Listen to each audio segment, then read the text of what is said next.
One day, you still thank yourself for believing in this man. Zimbabwe yachinja. Saka mashoko obuda panguva ino patiri kuona kuti right now people they are dating back. Panguva VP Constantino Chiwenga pavakanga aiwa vaenda abroad kunosika medical treatment vakanganiswa nezvigananda.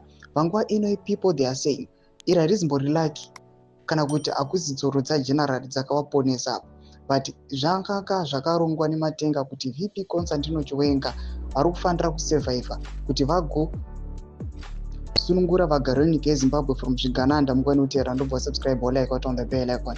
Panguva ino pari kuonekwa kunzi General Chiwenga ndo the change maker. Panguva ino Lynn imanoposta this picture ramuri kuona kudanyora chiti one day you will thank yourself for believing in this man. Zimbabwe yachinja. I didn't believe in ED from day one. I never gave him a chance. My spirit told me that he was a disaster for the country. I even preferred RGM to remain president and refused to resign.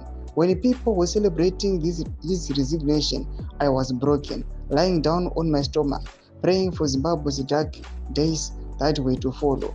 It turned out I was right, but I put my life on the line for General. My spirit tells me he will return the country to normalcy and usher in transitional administration that will give birth to democracy. He survived for such a time like this. Thomas Kanomuda panyuko panguva zvinzi aiwa generali vakasevhaivha for nguva ino yatava iri kuonekwa kunzi munhu wese yenyika yeZimbabwe anongomunamatira kuti generali zvigananda.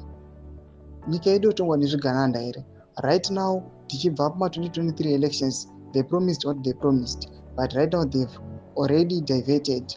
Now they are ushering for 2030, subsequently to 2033. But panguva ine people they are saying chanoita nezvigananda general ngavambopinda vangange vane zviri nani. Pina comment section medu dzemafungiro enyu moti kudi pamusoro pechitiko ichi. Pina comment section medu, subscribe or like, hit on the bell icon.